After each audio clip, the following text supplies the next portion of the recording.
Have you ever really stopped to think about how we become who we are? How we learn to trust, to love, and to connect with other people?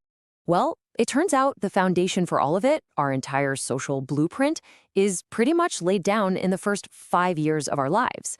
So let's dive into this absolutely incredible journey. It all really boils down to this one question that's both super simple and incredibly deep. How does a tiny baby who's completely dependent on everyone and brand new to the world start building the complex social and emotional skills that are going to define their entire life? This is the story of exactly how that happens. Every great building needs a rock-solid foundation. And for a child's social blueprint, that foundation gets built in the very first year of life. And believe it or not, it all comes down to one critical thing: trust. The psychologist Erik Erikson, he called this the first great challenge of our lives. Think about it. When a baby's hungry or scared or just uncomfortable, they cry.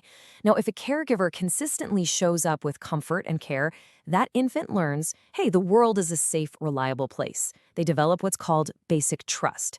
But if that care is spotty or just not there, they learn the world is unpredictable and scary, and that leads to mistrust. It's really in these quiet, everyday moments that the cornerstone of a child's entire social world is set. This feeling of safety and openness, something they learn before they can even talk, becomes the bedrock for every single relationship they will ever have. It's that important. Okay, so with that foundation of trust poured and set, what's next? Well, now it's time to draft the actual plans for our social blueprint. And this whole process is about forming our very first and most powerful emotional bonds. And that bond has a name: attachment. It's so much more than just love. I mean, if you think about it from an evolutionary standpoint, it's a survival mechanism. An infant who forms a strong attachment to an adult who responds to them is just way more likely to be protected, cared for, and, well, survive. It's this deep, primal need for security and closeness. Now, this doesn't just happen overnight. It builds up in stages. It kicks off with pre-attachment, where babies will take comfort from pretty much any adult. Then comes attachment in the making, where they start to prefer familiar faces. True attachment is when they lock onto a primary caregiver as their safe space, their secure base. And finally, they become real partners in reciprocal relationships, where they start to get the whole give and take of a connection. Okay, this all sounds great, but you might be wondering, how on earth do you measure something like an emotional bond? It seems so fuzzy, right? Well, back in the 1970s, a group of psychologists came up with a really clever and powerful experiment to do just that. It's called the strange situation, and it's basically a little play with a very specific script. A mom and her child are in a playroom. Then the experimenter introduces a little bit of stress that slowly ramps up. A stranger comes in, the mom leaves, the child is left alone for a bit, and then, the most important part, the mom comes back. The whole thing is designed to trigger the child's attachment system so we can see it in action. And by watching how these kids reacted during this little play, researchers discovered something fascinating. Not all attachment bonds are the same. In fact, they identified 4 distinct patterns, 4 completely different blueprints for how we learn to approach relationships. And here's the real kicker. The most crucial part of the whole experiment wasn't how upset the kid got when their parent left. Nope. It was how they reacted the moment that parent returned. That reunion, that single moment, revealed everything about the kind of attachment bond they had built. So here they are, the 4 blueprints. First, you have a securely attached child. They get upset when mom leaves, but they're easily comforted when she comes back. Then there's the avoidant child, who kind of seems indifferent, almost ignoring her when she returns. The resistant child is super upset and stays that way, even rejecting comfort. And finally, the disorganized child just seems confused, like they don't know whether to approach or avoid their mom. So why does any of this matter? I mean, it's just some old experiment, right? Absolutely not. This is huge because that very first attachment relationship becomes the kind of internal working model. It's the prototype for what that child will expect from all of their relationships in the future, with friends, teachers, and yeah, even romantic partners. And the benefits of having a secure attachment? They are profound, and they are long-lasting. Kids who start with this blueprint tend to be more confident with their friends, they get into fewer fights, and they carry forward a model of what a healthy, trusting relationship actually looks and feels like.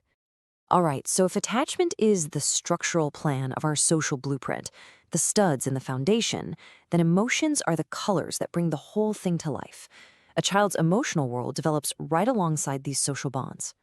We all start with a set of basic universal emotions, joy, anger, fear.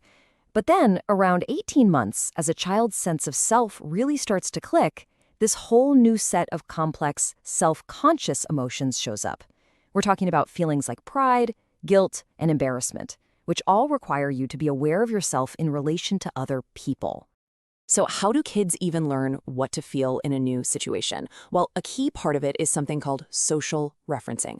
When they're faced with something new or a little weird, an infant will literally look at their trusted caregiver's face to get cues on how they should react. Just picture it. A baby is crawling around and sees a new toy, but before they touch it, they glance back at their parent. Is mom smiling and nodding? Okay, cool. This is safe and fun. Does she look scared or worried? Whoa, nope. Better back away. They are literally learning their emotional responses by watching ours. Okay, so we've got the blueprint of attachment and we've got the colors of emotion. Now it is time to actually build the house.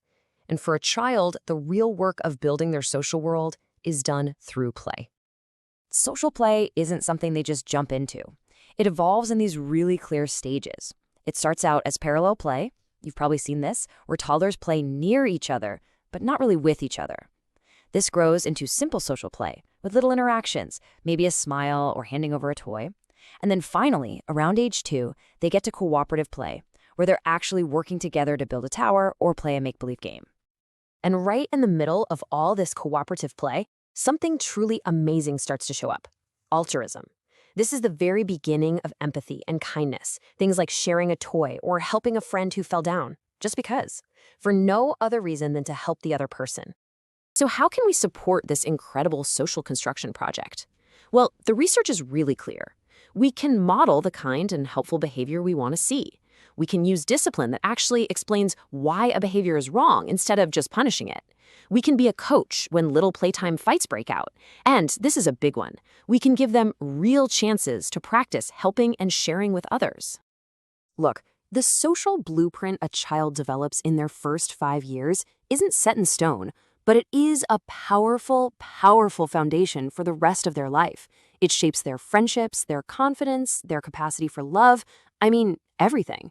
The plans are drawn in these critical early moments. And that leaves us with one final, vital question. What kind of beautiful structure are we going to help them build?